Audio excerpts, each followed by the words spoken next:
everyone. So I'm Sneha and welcome to my channel Emerging Physios. आज हम पढ़ेंगे circle of Willis जो कि है blood supply of the brain. You might be wondering कि इसे सर्कल ऑफ विलिस क्यों बोलते हैं. सो देर आर टू थिंग्स. एक तो it's name is Willis. So Willis is based on the person who discovered it, that is Thomas Willis. And circle इसलिए बोलते हैं क्योंकि it makes a ring like structure. I will explain. We will start from the bottom.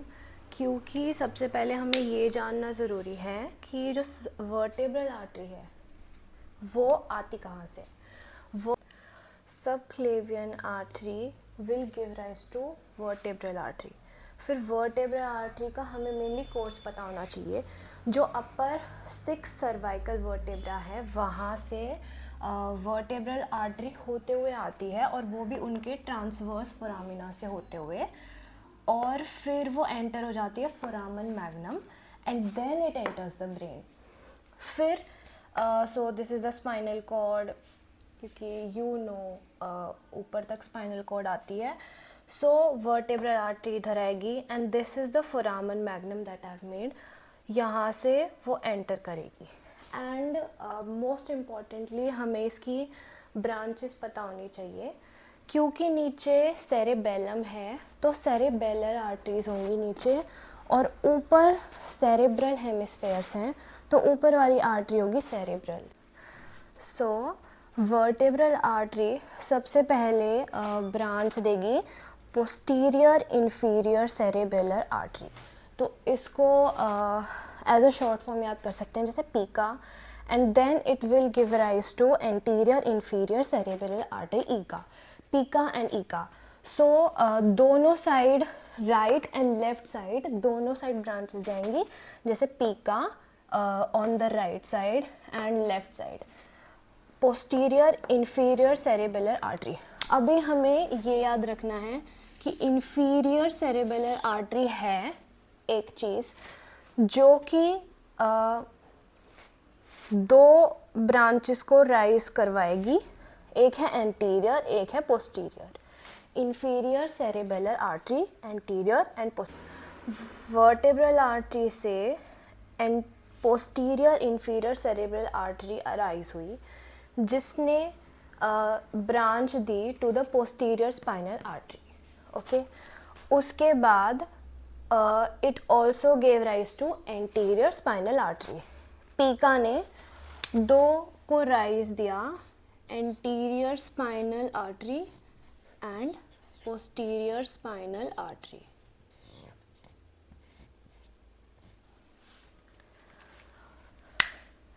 Now ये जो vertebral artery है वो मर्ज हो जाएगी और it will give rise to anterior inferior cerebellar artery and both of the both sides. Then it will give a branch to the labyrinthine artery. मतलब ये वाली आर्टरी इतनी इम्पोर्टेंट नहीं है like in the blood supply of the brain. हमें बस mainly ये दो आर्टरीज पता होनी चाहिए, this and the route of the vertebral arteries and further I will tell you. उसके बाद लैब्रिंथीन आर्टरी के बाद जो वर्टेब्रल आर्टरी है मर्ज होने के बाद it will be known as basilar artery. This is very important. Vertebral artery merge होने के बाद बनेगी बेसिलर आर्टरी. बेसिलर आर्टरी कुछ ब्रांचेस को राइज देगी and that is known as the pontine branches. Pontine branches को इट विल गिव राइज. उसके बाद basilar artery, here it is also known as basilar artery, so you don't have to get confused about this also. Basilar artery will give a branch to the superior cerebellar artery.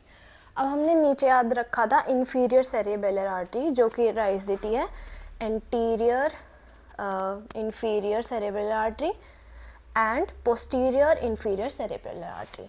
सो हमें याद रखना है cerebellar मतलब cerebellum को जो supply करता है वो दो आर्टरीज हैं, एक तो है सुपीरियर सेरेबेलर आर्टरी और एक पोस्टीरियर सेरेबेलर आर्टरी, और इंफीरियर सेरेबेलर आर्टरी। और जो इंफीरियर वाली है वो दो को राइज देती है, anterior and posterior. These are the main things. Basilar artery will give rise to the superior cerebellar artery, उसके बाद it will give rise to posterior cerebral artery. नीचे का पार्ट इज सेरेबेलम एंड ऊपर का part is the cerebrum, and also most importantly this is the inferior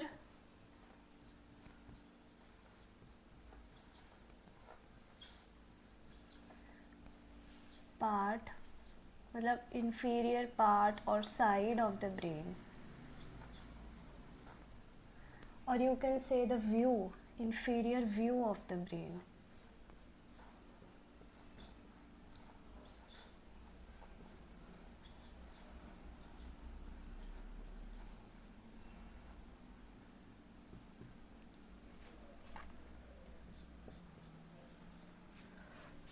like हम मान लेते हैं this is our brain, so this is the top most and this is the lower part, this is superior part and this is inferior part. So हम brain को ऐसे उल्टा करके देख रहे हैं कि जो इसकी आर्टरीज़ है वो कैसे जाती है, जैसे इधर से वर्टेब्रल आर्टरी आएगी and it will give branches to who and who will give branches to who. So this is the inferior part, this is the inferior part of the brain. So I was saying कि basilar artery will give rise to posterior cerebellar artery and this will give rise to, इससे posterior communications निकलेंगे and ये posterior communications mainly collaterals होते हैं कि अगर posterior cerebral artery में blockage या क्लॉट हो जाता है, so there will be still a supply from the posterior communications, और ये पोस्टीरियर कम्युनिकेशंस और एंटीरियर कम्युनिकेशन साथ में हो जाते हैं join. These are the anterior communication like this is and these, ये जॉइन होकर एक रिंग लाइक स्ट्रक्चर बनाएंगे, that is why we call it circle of the Willis. Okay, so now ये जो नीचे वाला पार्ट था दैट इज़ ओवर कि सब क्लेवियन आर्टरी से vertebral artery I and then vertebral artery ने यहाँ तक ब्रांचेस दी टिल द पोस्टीरियर कम्युनिकेशंस. अब जो ऊपर वाली आर्टरीज है वो स्टार्ट होंगी from the carotid artery. Carotid artery will give rise to the internal carotid artery, right internal carotid artery and left internal carotid artery, दोनों साइड, क्योंकि दोनों साइड ब्रांचेस जाएंगी और हमारे हेमिस्फीयर्स भी तो दो है, right and left. So right internal carotid artery will give rise to the MCA, middle cerebral artery. Middle cerebral artery मैंने शॉर्ट फॉर्म लिखा है MCA और इधर भी MCA, you don't have to get confuse about this. ये MCA को rise देगा. उसके बाद MCA से शॉर्ट ब्रांचेस निकलेंगी, that is lenticulostriate artery. This is also not that important, so you just have to learn the main ones. Middle cerebral artery, okay, and there is also short 2 branches coming that are anterior choroidal artery from the middle cerebral artery. Middle cerebral artery को rise देने के बाद internal carotid artery से जो निकली है, it will also give rise to the anterior communications and the anterior cerebral artery. Anterior cerebral artery ACA, this is also the ACA. These are divided into the A1, यहाँ से यहाँ तक A1 और इधर से इधर तक A2, इसमें भी A1 एंड A2. ठीक है, इसमें these are just markings, you don't have to get confused about this.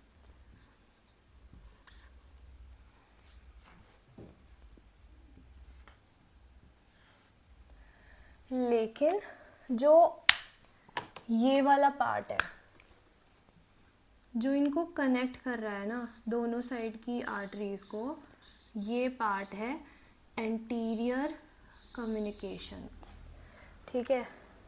जैसे इधर था पोस्टीरियर कम्युनिकेशन, ये वाला पार्ट था, और जो आर्टरी है वो ये है, पोस्टीरियर सेरेब्रल आर्टरी ये है, और जो इनको कनेक्ट कर रहा है आपस में, these are the posterior communications and the anterior communications, okay, or anterior cerebral artery. So these will form a ring like structure, okay. So I will give you a recap जिसमें subclavian artery ने rise दिया to the vertebral artery. Vertebral artery upper 6 जो cervical vertebra है उनके transverse foramina से इस foramina को piers करते हुए फोरामन मैग्नम तक पहुंची, and then it entered the brain. Brain में आने के बाद it gave rise to inferior cerebellar artery, जिसके पास दो ब्रांचेस हैं, anterior and inferior, both right and left, okay. और जो पीका है उसने दो ब्रांचेस और दी, anterior spinal artery and posterior spinal artery. These are the posterior spinal artery branches, okay. उसके बाद it gave rise to the ECA and merge होने के बाद vertebral artery merge होने के बाद कहलाती है basilar artery. Basilar artery ने branches को rise दिया, that is the pontine branches. Then it gave rise to the superior cerebellar artery. उसके बाद it gave rise to the posterior cerebellar artery and the posterior communication that will make a ring so as to form the circle of Willis. उसके बाद ये वाला area is finished. Now दूसरी artery से branches आएंगी, that is carotid artery. Carotid artery will give rise to the internal carotid artery both right and left, and it will give rise to the middle cerebral artery as of the cerebral hemispheres. वहाँ से निकलेंगी very small branches lenticulostriate artery and the anterior choroidal artery. Then it will also give rise to the anterior cerebral artery, जिसके parts हैं A1 and A2, जिसको कौन connect करेगा, anterior communications, that will make the upper part of the circle of Willis, and these will form a ring-like structure. So that's it for this video. We will see you in next video. Thank you.